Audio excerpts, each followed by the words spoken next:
দক্ষিণ এশিয়ার আকাশে যেন নতুন করে সামরিক উত্তেজনার হাওয়া বইতে শুরু করেছে, আর সেই হাওয়া এসে লেগেছে এবার বাংলাদেশেও।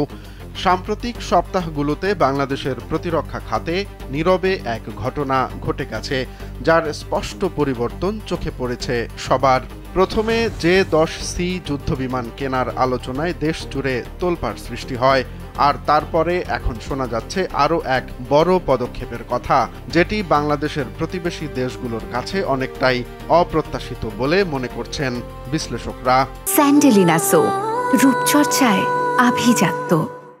ডিফেন্স সিকিউরিটি এশিয়া ও ভারতীয় সংবাদ মাধ্যম দ্য উইকের তথ্য মতে বাংলাদেশ এবার চীনের কাছ থেকে SY-400 নামের ভয়ঙ্কর ক্ষেপণাস্ত্র ব্যবস্থা কেনার সিদ্ধান্ত নিয়েছে।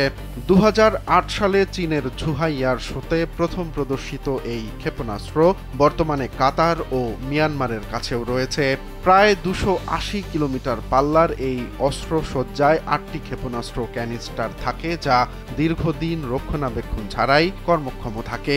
প্রতিটি ক্ষেপণাস্ত্র 6 মিটার লম্বা, ওজন সর্বোচ্চ 1300 কেজি পর্যন্ত এবং ম্যাক 5.5 গতিতে পৌঁছাতে সক্ষম। বিশেষজ্ঞরা বলছেন এটি ছোড়া হলে 10 মিনিটেরও কম সময়ে প্রস্তুত হয়ে যে কোনো লক্ষ্যবস্তুতে আঘাত হানতে পারে। 2030 সালের মধ্যে বাংলাদেশ সেনাবাহিনীকে আধুনিক ও শক্তিশালী বাহিনী হিসেবে গড়ে তুলতেই এই অভিনব উদ্যোগ নেওয়া হয়েছে বলে জানা যাচ্ছে।